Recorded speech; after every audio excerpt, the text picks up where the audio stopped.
Welcome back to my channel. आज भी हम एक इम्पोर्टेंट टॉपिक को कवर करेंगे। जिस तरह से प्रीवियस वीडियो में किया था उसमें मैंने आपको बताया था कि एलसीएम क्या होता है और प्राइम फैक्टराइजेशन से एलसीएम कैसे निकाल सकते हैं। आज मैं एचसीएफ का कॉन्सेप्ट बताऊंगी और इसको भी प्राइम फैक्टराइजेशन के मेथड से निकालना सिखाऊंगी। तो चलें स्टार्ट करते हैं। सबसे पहले आपको बता दूं एचसीएफ होता है हाईएस्ट कॉमन फैक्टर और इसको ग्रेटेस्ट कॉमन डिवाइजर भी कहते हैं। अब आप बोलेंगे मिस ये तो आपने इसकी फुल फॉर्म बता दी। अरे बता रही हूँ, वेट कीजिए। हाईएस्ट कॉमन फैक्टर में सबसे पहले हम फैक्टर से स्टार्ट करते हैं। ये फैक्टर बताती हूँ ये क्या होता है। मैं एक नंबर ले रही हूँ 10।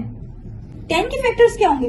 10 के फैक्टर्स वो होंगे जिनके टेबल में 10 आता है, या ये कहें कि जिन वैल्यू से 10 को डिवाइड किया जा सकता है। तो 10 किस किस के टेबल में आता है? 1, 2 के टेबल में भी आता है, 5 के टेबल में और अपने टेबल में आता है 10। ठीक है, तो ये तो होगा 10 के फैक्टर्स जिनके टेबल में 10 आता हो। अब मैं बताती हूँ कॉमन। तो कॉमन मीन्स सेम। अब कॉमन देखने के लिए एक और भी नंबर चाहिए होगा, तो मैं ले लेती हूँ 6।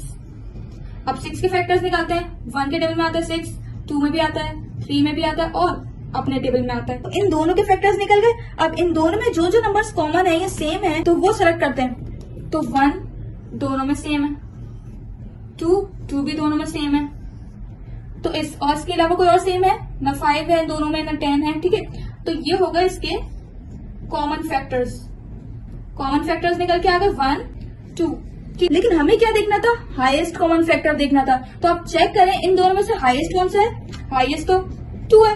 तो हाईएस्ट कॉमन फैक्टर निकल के आया हमारा 2। मीन्स 2 ऐसा नंबर है जो इन दोनों में कॉमन था और हाईएस्ट नंबर पर था। अब मैं आपको प्राइम फैक्टराइजेशन के मेथड से एचसीएफ बताती हूँ। तो सबसे पहले जो 10 लिखा हुआ है इसमें चेक करें, ये इवन है ना? तो बस हम सबसे स्मॉलेस्ट इवन नंबर से ही इसको डिवाइड करना स्टार्ट करेंगे। तो सबसे स्मॉलेस्ट कौन सा होता है इवन नंबर? 2 होता है। तो 2 5s are 10। तो 5 के टेबल में अब 2 नहीं आता तो डायरेक्ट 5 1s are 5 ही करेंगे। इसका फैक्टर्स निकल गए। अब 12 करते हैं। तो 2 6 are 12, 2 3s are 6। 3 जो है 2 के टेबल में नहीं आता तो हम ऑब्वियसली 3 से ही करेंगे। 3 1s are 3। इसके फैक्टर्स लिखते हैं। 10 के क्या फैक्टर्स निकल के आए?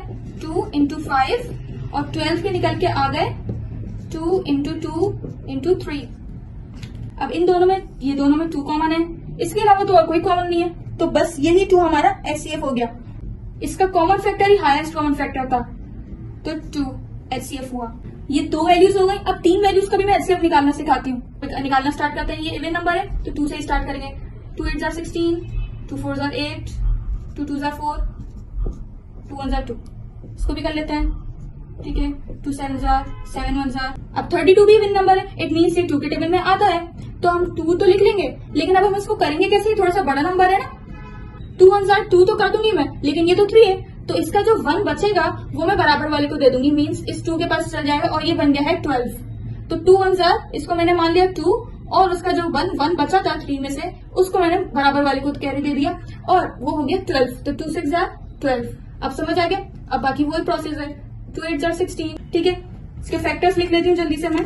कॉमन चेक करते हैं। इन तीनों में ये 2 आ रहा है। ठीक है, इसका पेयर बना, इसको सर्किल कर लिया। इन तीनों में भी दोबारा से 2 कॉमन है, दोबारा से सर्किल कर लिया। अब देखें ये 2 और 2 बस इन दोनों में है लेकिन बीच वाले में नहीं है और 7 भी सिर्फ इसी में है। अब और किसी का तो सर्किल नहीं बन रहे ना। तो एचसीएफ क्या निकल के आएगा अब हमारे पास? अच्छा, इसमें 2 कॉमन है तो एक दफा 2 लिख दिया हमने ये वाला कॉमन और एक दफा ये वाला 2 लिख दिया हमने। ठीक है, अब इन दोनों को जो मल्टीप्लाई करेंगे वही हमारा एचसीएफ होगा। तो 2 2s are 4। तो 4 हमारा एचसीएफ निकल के आ गया। अच्छा, एलसीएम में हम क्या करते थे? जो कॉमन होता था वो भी लिखते थे और जो अनकॉमन था यानी जो रिमेनिंग थे हम वो भी लिखते थे और उनको मल्टीप्लाई करके आंसर आ जाता था। लेकिन एचसीएफ में जो कॉमन है सिर्फ वो लिखेंगे और मल्टीप्लाई करेंगे, आंसर हमारा आ जाएगा। आई होप आपको एचसीएफ का कॉन्सेप्ट भी क्लियर हो गया होगा। मैं आपको एक टास्क दे रही हूँ, आप 14 और 18 का एचसीएफ फाइंड करें और कमेंट्स में अपना आंसर शेयर करें। वीडियो पसंद आए तो लाइक और शेयर करना मत भूलेगा। चैनल को सब्सक्राइब करें और नेक्स्ट वीडियो को वेट करें। Thank you.